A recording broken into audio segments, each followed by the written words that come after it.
नमस्कार, मैं विकास sir teacher of voice में आपका स्वागत करते हैं।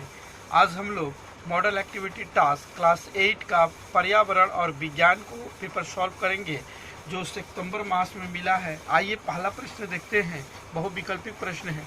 जो पदार्थ ताप का कुचालक है वह क्या होगा? जैसे तांबा, लोहा, अल्मुनियम, ये तो सुचालक है, तो कुचालक क्या होगा? लकड़ी। दूसरा, जो दुर्लभ विद्युत विच्छेद है वह है क्या होगा? डी नंबर, एसिटिक अम्ल।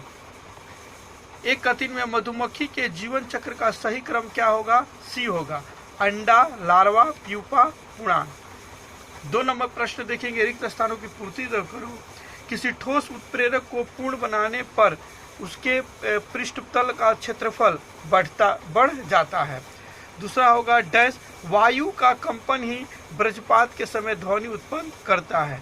तीसरा होगा 2 का 3, कैफीन जो चाय में मिलती है, कैफीन की उपस्थिति के कारण ही चाय पीने पर शरीर में उद्दीपन उत्पन्न होता है।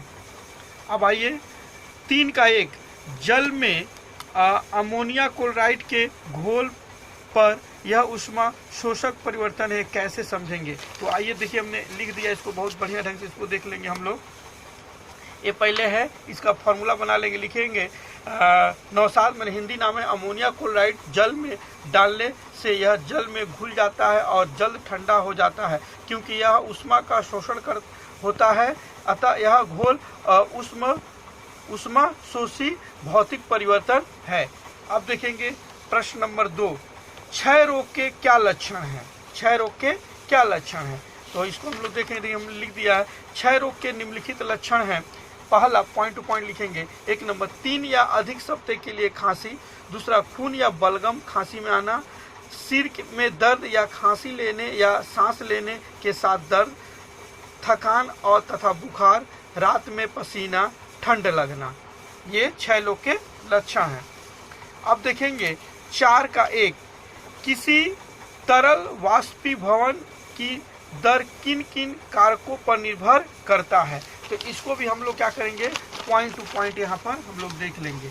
देखेंगे कि द्रव के वाष्पीकरण की दर निम्न कारकों पर निर्भर करता है। पहला नंबर हेडिंग देकर लिख देंगे, द्रव की आपूर्ति, स्पिरिट, क्लोरोफॉर्म, ईथर जैसे निम्न क्वथनांक वाले द्रव शीघ्रता से वाष्पीकृत में बदलते हैं, लेकिन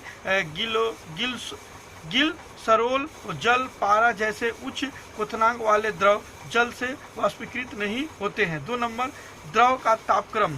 द्रव का तापक्रम जितना अधिक होगा वाष्पीकरण का दर उतना ही अधिक होगा। इसी कारण कोई द्रव अपने क्वथनांक पर अधिक तेजी से वाष्प में बदलता है। तीसरा पॉइंट है, द्रव की खुली सतह का क्षेत्रफल। वाष्पीकरण दर की केवल ऊपरी सतह से होता है, अतः ऊपरी सतह का क्षेत्रफल जितना अधिक विस्तार वाला होगा वाष्पीकरण का दर उतना ही अधिक होगा। अब हम लोग प्रश्न नंबर 4 का 2 देखेंगे कि कृत्रिम विधि से मछली का अंडा किस प्रकार सेया जाता है ना? कृत्रिम विधि से मछली का अंडा किस प्रकार से सेया जाता है? तो देखिए कि कृत्रिम रूप से निम्न प्रकार मछली के अंडे को तैयार किया जाता है। पहला पॉइंट पॉइंट लिख दिया हमने। सबसे पहले कृत्रिम पद्धति से प्रत्येक स्वस्थ सबल मादा मछली के लिए 2 स्वस्थ सबल पुरुष मछली ली जाती है।